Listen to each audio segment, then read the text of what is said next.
بسم الله الرحمن الرحيم وربك يخلق ما يشاء ويختار إلهي ilmaha bani aadam wuxuu ka dhigay 124,000 nebi wuxuu ka doortay intaas 313 wuxuu ka dhigay rasuul intaasna wuxuu ka doortay 5 oo ulul azmi ah nuux ibraahim muusa ciisa iyo nabi maxamed sallallahu alayhi wasallam wuxuu naga dhigay khaatam al-anbiya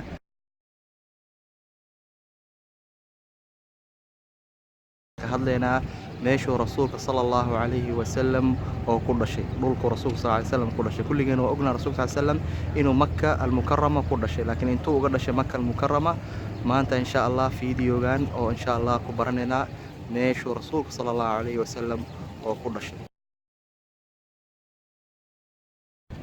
rasuulka sallallahu alayhi wasallam wuxuu ku dhashay meel la dhaho shicb bani haashim meeshaan la dhahaa shicb waxa waaye meel buuraha dhexdooda ku taalo buurtaan waxa waaye buurtaan gadaasheed waxa la lahaa jabal khandama buurtaanna waxa la lahaa jabal abu qubays meesha boqortooyada buildingkooda ku degan yahay buurtaan saddexaadna oo weentana waxa la lahaa jabal qucayqicaan marka saddex buur dhexdeeda ay ku taalaa waxa la lahaa shicb abi taalib gadaal hadda u jeesto dhinaca gadaal hadda u jeesto buurta waa kana safa meeshaan ku taalaa buurta almarwana waa taas marka meeshaan waxa waaye saciga waa safa wal marwa fiidiyo marka duubay gudaha meesha ka duubay waaye marka meeshaan hadda maktabada ku taalo meeshaan waxay ahaan jirtay meesha rasuulka sallallahu alayhi wasallam aabihiisa abdullah ku guursaday hooyada rasuulka sallallahu alayhi wasallam aamina bint wahab meesha ku guri galo waaye oo ku guursada waa gurigiisa ku yaala waaye marka meeshaan buildingkan ma ahayn hadda buildingkan laga dhisay marka maktabana waaye laakiin meesha naftirkeeda taariikh ahaan meesha rasuulka sallallahu alayhi wasallam oo ku dhashay waa meesha ashraf khalqillah oo ku dhashay waa sallallahu alayhi wasallam kacbadana waxay u jirtaa 200 mitir yani hadda saan hadda inta ka socotid oo tartiibtaada u socotid safa wal marwa saciga dhex martid kacbada kana dhinacaan ku aadan tahay qiblada saasaan waaye marka rasuulka sallallahu alayhi wasallam markuu uu rasuul noqday oo dacwadiisa oo sirriyada ka odahay maxaa la jahriye inuu ka dhigo markii xaasareen waaye buurtii oo lagu xaasaro waaye asalan 3 sano oo lagu xaasaro waaye oo kaligiisa maxaa bani haashim kaligood la dhahay ma laga guursanaayo maxaa laha cunto ma laga gadaayo dhar ma laga gadaayo kaligood ahaana marka 3 sano meesha joogeen waaye meeshii ku aadan tahay waa buurta oo ku aadan tahay rasuulka sallallahu alayhi wasallam markuu ka haajiray dhulka waxa la wareegay aqiil bin abi talib in adeerkiisa inuu ahaa qof kale la wareegi kara dhulkan ma leh oo qaraabada laazim waa qof asaga oo qaraabadiisa oo dhow saka inuu la wareego waaye marka aqiil bin abi talib la wareegay aqiil bin abi talib ilmihiisa si isku dhaxlaayeen ilmihiisa mid ka tirsan wuxuu ka gaday maxamed bin yuusuf al-thaqafi al-hajjaj bin yuusuf al-thaqafi walaalkiisa laga gaday maal uu ku gatay kadib dawladda al-abbaasiyya marka la gaaray waxa ka gadatay waxa imaaday haarun rashid hooyadiisa way imaaday xaji uu imaaday si maka xajka markii uu imaaday ee meeshaan dhulka waxay ka gadatay ilmaha maxamed bin yuusuf al-thaqafi ee ka gadatay kadib masaajid yar ay ka dhistay saa maxaa laha meesha loogu tukado masjidka markaas xaafad ay sida hadda oo xaramku uu dhow yahay u dhaweyn marka masaajid yar ay ka dhistay waxayna soo xajisay sanadkaas al-khayzaraan allaha al-khalifateen al-abbaas muusa iyo haarun rashid sanadkaas wuxuu ku aadanaa 177 hijri 787 miilaadi ay ku aadatay markaas markii xajka imaaday ee dhulka waxay ka gadatay ilmaha maxamed bin yuusuf al-thaqafi ay ka gadatay masjidna waa ka dhigtay kadib si isku wareegayeen mid walba qof walba markuu xukumayay dhulkan si sanad walba dad walba imaanayeen kadib ilaa markii dawladda Uthmaaniya imaaday Suleymaan al-Qaanuuni 935 hijri oo ku aadanayd 1528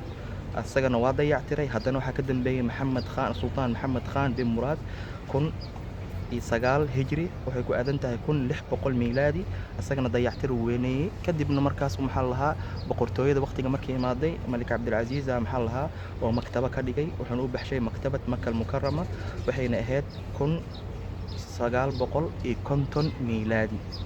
markaasna 2 floora laga dhigay dhismahan hadda u jeedino markaasna ilaa hadda saasuna yahay marka maxaa lahaa meel waxa waaye oo taariikh ahaan loo imaanayo meel lagu cibaadaysta ma aha meel la iska imaado waxa waaye ilmahaada iyo generationka soo socdo meesha tusinaysid waaye laakiin meel oo iska cibaado ma aha maka haddaa imaadid oo ilmahaada kula socdaan xaaskaada ilmahaada qofkii aqoonin iska keen meeshan tusi taariikh ahaan oo anface laakiin cibaado wax oo ka faa'iideena ma leh oo derbigan waxa waa derbi hadda la dhisaa waa dadka ku tiranayaan hadda masaakiin waay waxay u malaayeen waqtiga rasuulka inuu derbigan jiray ma derbigan dhulkaan dhan waa la dayactiray meeqa sano waana haddana waxa waaye dhismo cusubna waa dhismahan hadda u jeedtiin waxa waaye 1950 miilaadi qisada rasuulka sallallahu alayhi wasallam dhalashadiisana haddaa wax yar oo ka soo qaadanno rasuulka sallallahu alayhi wasallam awowgiisa cabdulmuttalib wuxuu doortay wiilkiisa cabdullah inuu guursado aamina bint wahab marka awowga rasuulka sallallahu alayhi wasallam asaa isku daray cabdullah iyo aamina markuu guursaday meeshaan uu ku guursaday kadib markuu ku guri galay wuxuu aaday tijaarada rixlada shitaa wa sayf wuxuu madiina munawwara aaday markaasna yasrib baa la jiray wuu jiraday aad u jiraday jiro waxa waaye oo jiro oo dhamasho ahayd markuu ku dhintay madiina munawwar uu ku duugan yahay aabaha rasuulka sallallahu alayhi wasallam rasuulka sallallahu alayhi wasallam madiina uu ku duugan yahay wuxuuna ku dhintay meesha abtiyaashiisa ay degan yihiin madiina munawwara bani najjar wuxuuna ku dhintay asoo da ahaan 25 sano jiro xaaskiisana ma ogeen inuu dhintay kadib markuu wana ogeen asagana inuu maxal lahaa xaaskiisa uur u leedahay ashrafu khalqillah marka wuxuuna dhintay rasuulka sallallahu alayhi wasallam intuu dhalanin 7 bilood wuxuuna uga tagay rasuulka sallallahu alayhi wasallam 5 geel iyo ari yar iyo adoon jaariye la dhaho xabashiye oo la dhaho baraka oo ayman hadho taariikhda qofkii aqriyo garan karo ayman la dhaho oo uga tagay marka aabaha ma arkin abdullah min rasuulka sallallahu alayhi wasallam wiilkiisana ma arkin rasuulka sallallahu alayhi wasallam aabihiisa wiligiisana ma arkin rasuulka sallallahu alayhi wasallamna wuxuu dhashtay 50 bari markii dhacday حادثة الفيل عام الفيل نواي كنتم بريكة الفيل كم مركو شيء ويلك وجهه رأي كل شيء نواي مكة مكرم الرسول صلى الله عليه وسلم مركي لحظة محل حادثة الفيل يعني في مرودك مركو كسود دولة مكة سوء الدمية كنتم بريكة بأسا وكل شيء قف وجهه رأي كل شيء نواي وويلها الرسول صلى الله عليه وسلم وحنا شيء الصبح الرسول صلى الله عليه وسلم قرح مركي صبح الصبحي ولا شيء وحنا شيء عيسى عليه السلام كذب شم بقول سنة يعني شم تاس بقول سنة وحواي تكو جره مجدي ضلال الرسول صلى الله عليه وسلم وحنا شيء وحله بواي مالين سنين ولا شيء علماء كل جودة مع الرسول صلى الله عليه وسلم واشيء أحاديث صحيحة أو صريحة إنه مالنتا السنين تدشر الرسول صلى الله عليه وسلم لكن ومحله لجو اختلافي السنين تاي كتر سنوات بش ربيع الأول والأوجه هنا ولا شيء لكن ربيع الأول السنين تاي أهد مالن السنين ونبي نقضي مالن السنين نوار انتي وحين كو آدنات هذا لده أبريل لباتن مثل لباتن يكو مثل لباتن لبدا أبريل سنة كشم بقول تضباطن يكو ميلادي سنة كانوا حواي عام الفيل مركو دشنا كذب رسول صلى الله عليه وسلم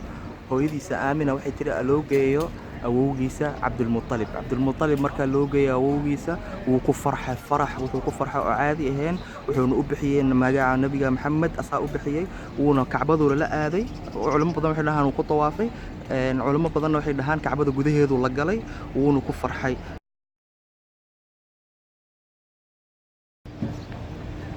albaabka maktabadana waa kana oo gudaha maktaba caadi waay hadda kutub leewaay wax oo siyaado ku jirto male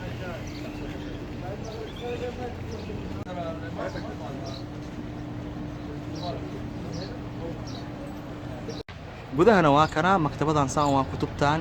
maktaba waaye waa maktaba caadi waaye waa iska laba floor waaye kutub caadi iska taal